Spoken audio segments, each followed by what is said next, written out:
자, 뉴스 읽어주는 남자 10월 23일 두 번째 이야기. 핫하죠.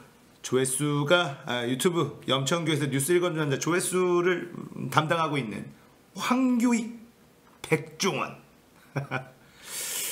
황교익 씨가 국민일보와의 이제 단독 인터뷰를 했습니다. 억울한 게 굉장히 많아 보여요. 자, 이분의 어떤 그 지금 현재 상황을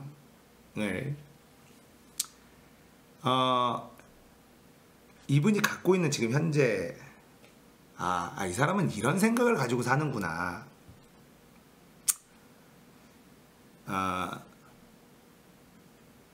이분이 이렇게 얘기를 해요. 이명박 박근혜 정부 때도 좌빨 종북 프레임에 걸렸었다. 근데 지금은 친일이라고 한다. 내가 써놓은 글과 말 안에 일본을 비유하고 일제 감정이 때 있었던 일들에 대한 이야기를 많이 한 것은 맞다. 그 말 중 속가서 비추면 친일처럼 보인다. 내가 이명박 박근혜 정부 때 한 여러 말 중에 속가서 보면 종북처럼 보인다. 왜 이렇게 편집해서 프레임을 만들어내는가? 왜 이럴까? 그걸 들여다보는 게 더 정확할 거다 하면서 지금 나를 친일로 몰고 가고 나를 공격하는 사람들은 내가 이재명 측이다라고 생각하기 때문이다 라고 생각을 합니다. 이 정도면은 좀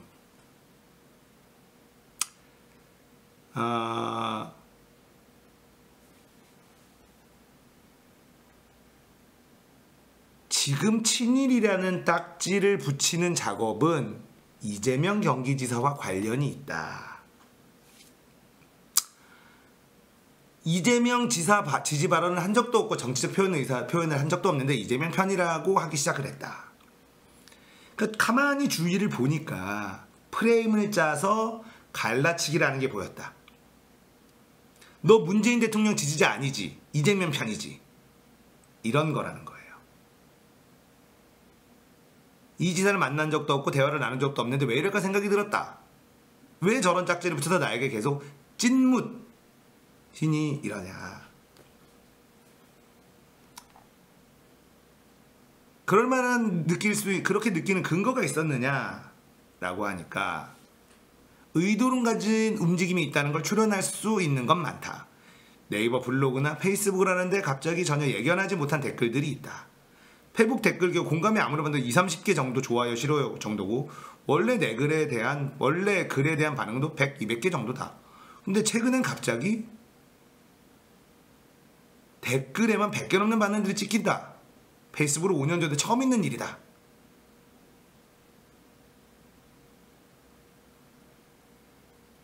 발단은 막걸리 블라인드 테스트 비판이었다라고 하는데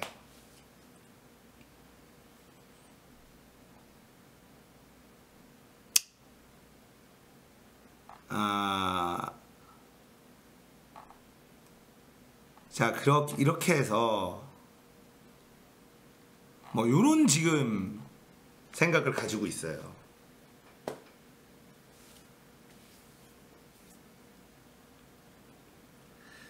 내가 이재명 지지자로 몰려서 사람들이 나를 친인 프레임을 씌우고 모함하고 있다. 작전 세력이 나를 무드려 하는 것 같다.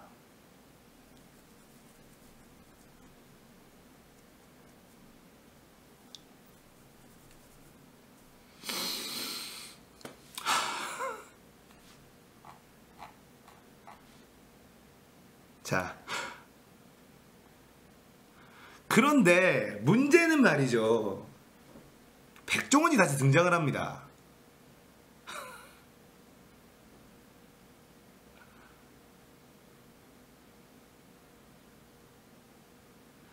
CBS 라디오의 김현정의 뉴스쇼에 백종원이 나와요. 평론가이기 때문에 정당하게 얘기한 거다. 폄훼하지 마라.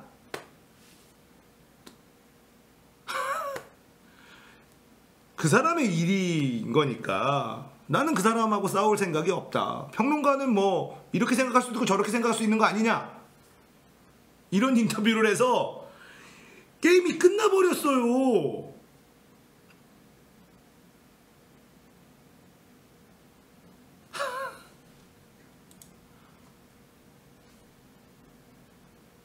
황교익과 싸웠다? 큰일 날 소리 하지 마세요.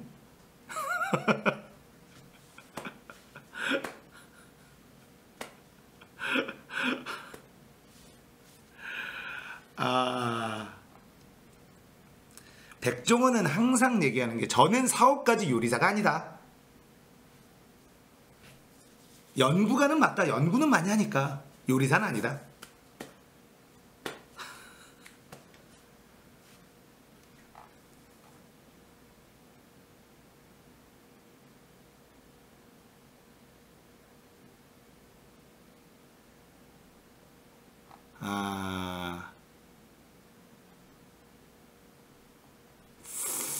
그래서 그리고 이제 이러면서 왜 골목식당 같은 얘기하고 뭐 이런 얘기를 계속 쭉 합니다. 그러면서 뭐 그런 얘기를 하면서 자영업자들의 지금 현재 상황, 실태 이런 거를 막 얘기를 해요. 그러다가 뭐 위생, 마진, 뭐 갑질 뭐 이런 것들, 프랜차이즈에 대한 얘기.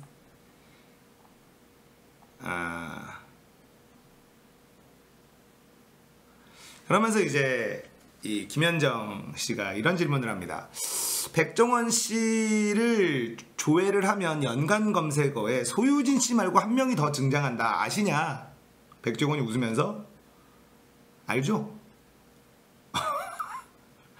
누구냐? 그러니까 그걸 제 입으로 어떻게 황교익 선생님이 같이 등장을 한다. 원래 음식이니까. 근데 여기서 원래 황교익 선생님은 평론가시니까 당연히 사회가 건강하게 크려면 내가 싫은 소리도 들어야 되고 다른 방향에서 보는 시선도 받아야 되는데, 그런 일을 해주는 사람이 평론가 분들이고, 평론가 분들이 말씀하시는 걸 저희가 가타불타 할 것 없이 참고를 하면 되는 거고, 정당하게 하신 말씀을 하신 거고, 그 말씀을 듣고 저희가 제작진하고도 얘기한 게, 이거 이런 시선에 보면 그렇게 오해할 수 있으니 우리가 앞으로 신경 써야겠다, 그런 얘기를 논의했었다. 열 몇 시간 되는 녹화를 분량을 줄이다 보면 다른 시간 볼 때 오해 소리도 있을 수 있다. 몇 개 맞췄냐? 12개 중에 막걸리. 백종원 씨는 몇 개 맞췄냐? 3개인가 맞췄다는 거예요. 근데 개수는 한 3개인가 맞췄는데, 이제 중요한 건 개수 맞히는 게 중요한 게 아니라 막걸리 사장님이 하도 고집을 하니까 그런 거를 한 거고, 오해받은 것 중에 하나가 막걸리 사장님은 정말 연구를 많이 하고 고민을 많이 한 건데, 일부 막걸리는 술을 좋아하시는데 너는 왜 강요를 해? 자꾸 일반인에 맞추려 강요를 하는데, 오해하신 게 뭐냐 하면 제가 주장한 어떤 그분의 특성을 살려서 누룩 전통주를 고집하는 것 좋은데, 우선은 목구멍이 포도청이라고 장사가 되고 손님이 와야 뭘 연구할 거 아니냐, 그런 좋은 생각을 갖고 있는 막걸리들 연구를 하고 우리 전통을 지키려는 데 계속 있어야 되는데, 그분들이 뭘 먹고 살아야 될 거 아니냐. 그래서 장사부터 하고 그렇게 얘기를 한 거다. 그래서 김현정이 이런 얘기를 해요. 황교익 선생하고 백종원 선생 두 분만 한번 푸셔야 되는 거 아니냐. 설탕 논란 때도 그렇고 두 분이 뭐 계속 칭칭 부딪히잖아요. 이러니까 부딪히다뇨, 선생님이 좋은 말씀 해주시는 거죠. 큰일 날 말씀. 이렇게 얘기합니다. 그럼 만나세요 한번. 기회가 없었어요. 두 분 초대한대. 황교익 씨하고 잘 알고 두 분 다 잘 아니까. 오해하지 말고, 백종원 오해하지 말고, 부딪히는 건 평론가 분에 대한 굉장한 신뢰다. 평론가 분은 어떤 시선에서든 어떤 말이든 하셔도 되는 거고, 우리는 경무의 평론가의 말씀에 대해서 저런 시선이 있을 수 있구나 참고만 하면 되지, 이걸 왜 싸웠다고 하느냐. 풀 게 없느냐. 그러면 절대 황교익 선생님을 그렇게 폄하하시면 안 됩니다. 게임 셋.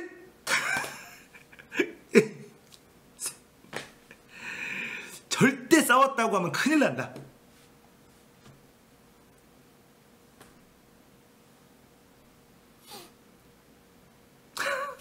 이렇게 노컷뉴스의 김현정의 뉴스쇼에서 이런 인터뷰를 하셨습니다.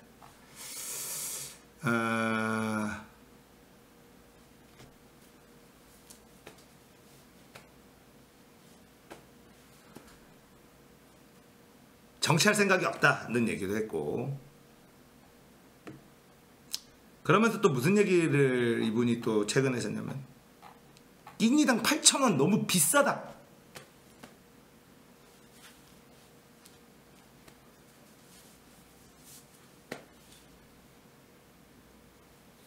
그래서 백종원은 이런 얘기를 해요. 물가를 안정시키는 역할도 본인이 하고 있다라는 자부심이 있대요. 백종원 프랜차이즈는 싸니까.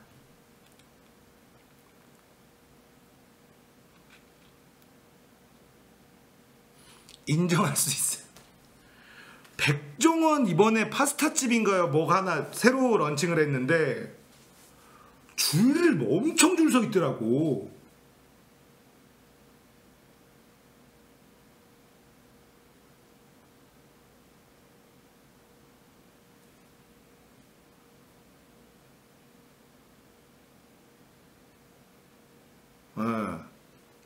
딱 백종원 스타일이야. 그러니까 싸고 그 가격대보다 맛있어. 백종원은 가성비예요.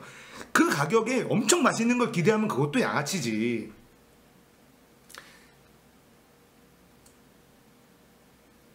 우리가 더 맛있는 걸 먹으려면 셰프가 있는 데 가서 몇만 원짜리 먹으면 돼요. 근데 백종원 토마토 파스타가 4,500원이야. 나오는 거 보고 이게 4,500원이야? 대박! 이러면서 먹는다니까. 우리가 원하는 거, 그 백종원이 원하는 것도 그거야. 백종원이 원하는 것도 그거잖아요. 그러면서 골목 상권을 백종원이 다 죽이니 나발이니?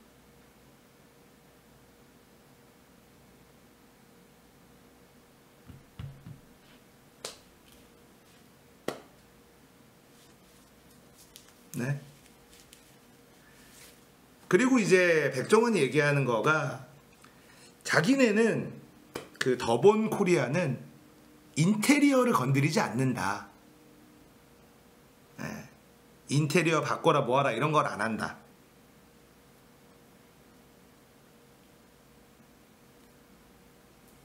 네.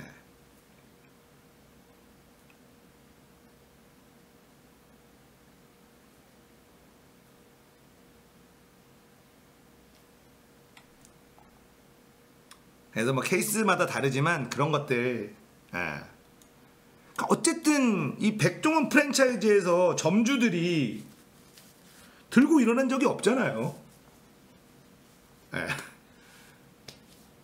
들고 일어난 적이 없잖아. 근데 백종원 프랜차이즈라는 게 마치 무슨 대기업 갑질처럼 골목상권 파괴하는 것처럼 이런 이미지가 붙어서 점주들이 눈치 본대요.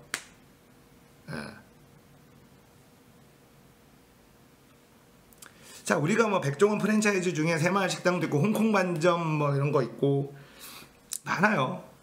백다방 있고. 홍콩 반점이 처음에는 막 했다가 지금 홍콩은 약간 시들하죠. 그래서 백종원은 계속해서 새로운 프랜차이즈들을 계속 내요. 그러면서 저번 국정감사 때 너무 많이 하는 거 아니냐? 유행에 백종원 많은 것도 맞아요. 유행을 계속해서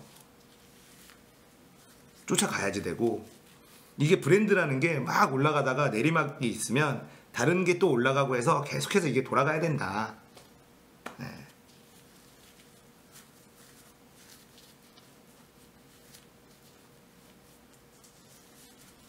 홍콩 반점이 시들한 이유가 육수 내는 원재료가 다 수입으로 바뀌어서 맛이 달라졌구나. 가격을 못 올리니.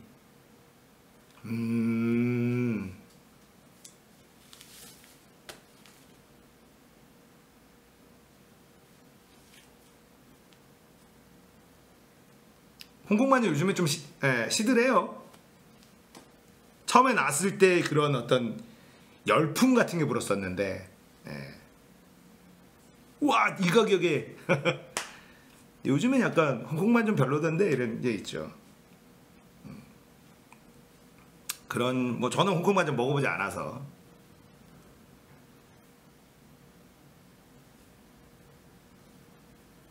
안 가봐가지고. 족발을 좀 어떻게 하라고?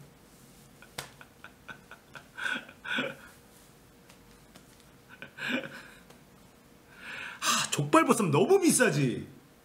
맞아. 평타찌는 족발집 좀 만들어주세요 좀. 너무 비싸.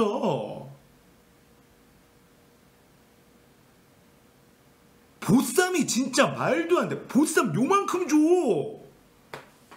보쌈 진짜 돼지고기잖아 이씨.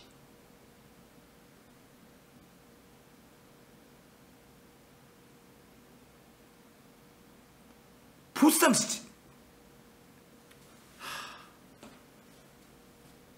진짜 비싸 보쌈. 족발도 너무 비싸요. 원재료 값이 아무리 비싸다 그래도 비싸. 너무 비싸. 족발 뼈 좀 주지 마. 뼈는 발라주는 게 다 인건비라서 뼈 주는 건데. 피자는 피자스쿨 인정합니다. 우리 나림이가 피자스쿨 좋아해요.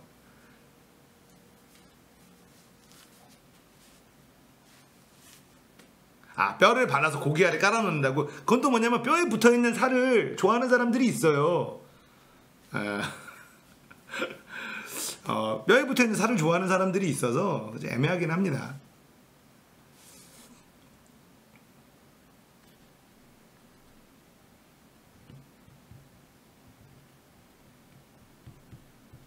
피자스쿨 스테이크 피자 맛있습니다.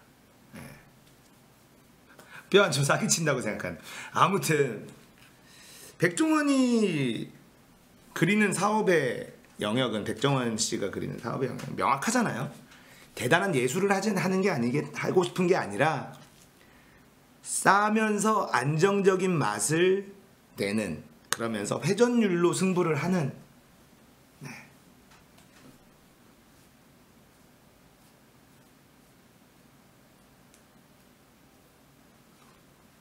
어쨌든 황교익 씨와 백종원의 싸움은 백종원의 압도적인 승리로 끝난 것 같습니다.